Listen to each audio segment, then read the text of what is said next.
I've always had a love-hate relationship with my HOA.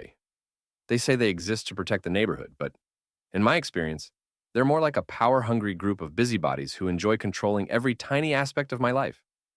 I moved into Oakwood Estates 3 years ago, lured by the promise of a peaceful, family-friendly environment. What I got instead was a neighborhood ruled with an iron fist by an overzealous HOA president named Marjorie Simmons, who treated the bylaws like they were written in stone by some ancient, vengeful god. It all started when I decided to put in a pool. Nothing fancy, just a nice in-ground oasis where I could cool off during the sweltering summers. I spent months researching designs, picking the perfect spot in my backyard, and saving up enough money to make it happen. But the moment I submitted my application, Marjorie shot it down like a heat-seeking missile. It violates the aesthetic integrity of the community, she claimed. Pools attract noise, insects, and unwanted visitors. I tried to reason with her. I even pointed out that several houses already had pools, but apparently they were grandfathered in. My appeal was denied without so much as a discussion. I was furious. But if they thought they could stop me from enjoying my home the way I wanted, they had another thing coming. That's when the idea hit me. If I couldn't have a pool, I'd build a moat. Now, I'm not an engineer, but I am a man of determination. I spent the next few weeks designing a plan. I hired a crew to dig a 10-foot wide trench around my property and had it lined with waterproof concrete. The moment it was filled with water, my house transformed into a medieval fortress. The HOA had no immediate rule against moats, and that loophole fueled my determination even more. My neighbors were initially baffled. Some laughed, thinking it was a joke. Others, particularly the older residents, muttered disapprovingly under their breath. But I didn't care. I was committed to my vision. Once the construction was complete, I even added a drawbridge to make entry and exit a dramatic affair. I installed solar-powered underwater lights to illuminate the moat at night, giving my property an eerie but majestic glow. But I wasn't done yet. A moat alone wouldn't be enough to send a message. I needed something to make it truly intimidating. That's when I remembered my cousin Jimmy, who worked at an exotic animal sanctuary in Louisiana. A few calls and some hefty favors later, I found myself the proud owner of 6 juvenile alligators. Legally, they were classified as emotional support animals, and I had the paperwork to prove it. When the HOA caught wind of my project, they went ballistic. Marjorie herself showed up at my doorstep, fuming. "What in God's name have you done?" she shrieked, gesturing wildly at the water surrounding my home. "It's my alternative to a pool," I said with the straightest face I could manage. "Perfectly legal. It's not in the bylaws," she spluttered, flipping through a thick binder of rules. Nowhere did it say a moat was prohibited, nor did it explicitly ban alligators. Her face turned an alarming shade of purple as she stormed away, promising this wasn't over. Days later, I received an official letter demanding the removal of my unlawful aquatic structure. I responded with a letter of my own, attaching the HOA rulebook with highlighted sections proving my moat was technically compliant. As for the alligators, they were part of my personal security system. The battle raged for weeks.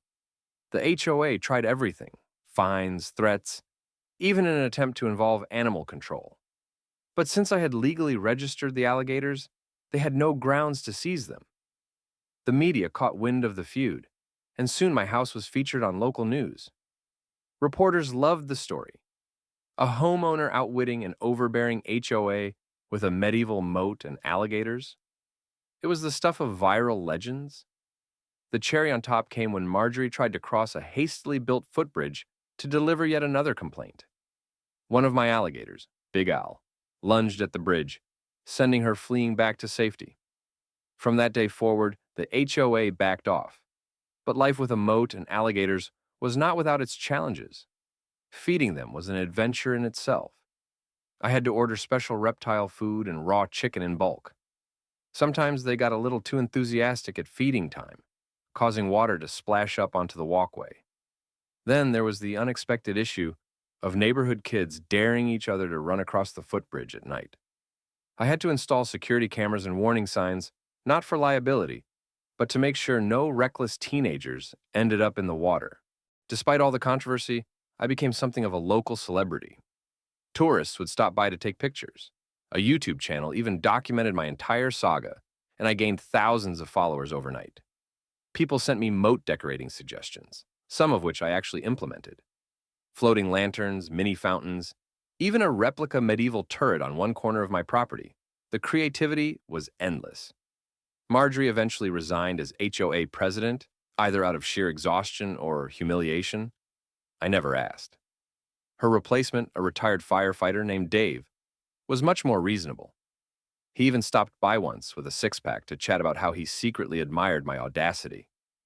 I'd have done the same thing if my wife let me, he chuckled. Then, the unthinkable happened. One of Graham's security drones malfunctioned and crashed into my moat.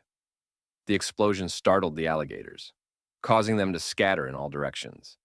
A few even made it onto the street, sending the neighborhood into full panic mode. The police, animal control, and fire department all arrived at once, demanding answers. To make matters worse, a rogue HOA member used the chaos as an excuse to push for an emergency vote to ban dangerous aquatic installations. But that wasn't the worst part. I soon discovered that Marjorie had been secretly working behind the scenes, orchestrating a deal to have my property condemned. A leaked email exposed her partnership with a shady developer who wanted to turn my lot into a high-rise luxury condo. This wasn't just about my moat. It was a full-blown conspiracy. Graham, surprisingly, came to my defense. "This isn't just about your property," he told me. "If they can do this to you, they can do it to anyone." With his influence, we launched a full-scale counterattack, hiring a team of legal sharks and digging into the HOA's financials. What we uncovered was shocking: embezzlement, falsified complaints, and bribes. The neighborhood erupted in chaos. The HOA board was exposed in a citywide scandal. Marjorie fled town overnight, and my moat became a symbol of homeowner rebellion. The mayor even declared an Alligator Day in my honor. In the end, I kept my moat. Graham and I became unlikely friends, and together, we redefined Oakwood Estates, not as a community of restrictions, but as a place where innovation, creativity, and yes, even a few alligators could thrive. Then, a mysterious letter arrived at my door. It was sealed with an embossed emblem I didn't recognize. Inside was a single sentence: "Your battle was just the beginning. Meet me at midnight by the old oak tree." I met Graham at my back porch, the letter clenched in my fist. He read it and frowned. "Looks like someone knows more than they should." Little did I know, the fight wasn't over yet. The night was eerily quiet as I stood by my back porch, the mysterious letter still clenched in my fist. The words swirled in my mind. "Your battle was just the beginning. Meet me at midnight by the old oak tree." I turned to Graham, who was studying the letter with the same suspicion that I felt in my gut. "This isn't some prank," he muttered. "Whoever sent this knows what we've been up to." The thought sent a chill down my spine. Was it someone from the HOA? Maybe a developer still determined to take my land? Or was it something bigger, something we hadn't even considered yet? At exactly midnight, Graham and I made our way toward the old oak tree at the edge of the neighborhood. The moonlight cast long, twisting shadows over the road as we walked in silence. Then, out of the darkness, a figure emerged. A tall man in a long coat and hat stood beneath the tree, his face partially obscured. His voice was calm, but firm. "You don't know what you've stumbled into," he said. "Who are you?" I asked, stepping closer. My fists clenched. "What do you want?" "My name doesn't matter," he replied. "What matters is that Marjorie was just a pawn. The HOA, the real estate developer, those were just surface-level threats. The real danger? It's the people who have been watching all of this unfold. And trust me, they're not happy with what you did." Graham crossed his arms, unimpressed. "Let me guess. You're here to threaten us?" The man let out a dry chuckle. "Not quite. I'm here to warn you. There's more at stake than just your property. There are powerful people who had plans for this land, plans that go way beyond an HOA dispute. I frowned. What kind of plans? He hesitated for a moment, then reached into his coat, pulling out a small, unmarked USB drive. You need to see for yourself, he said, but be careful who you trust. You've made enemies in places you can't even imagine. I hesitated before taking the drive. The weight of it in my palm felt heavier than it should have. I looked up, ready to ask more questions, but the man was already backing away into the shadows. This isn't over, he warned. It's only just begun. And with that, he vanished into the night, leaving Graham and me standing under the old oak tree, a strange sense of unease settling over us.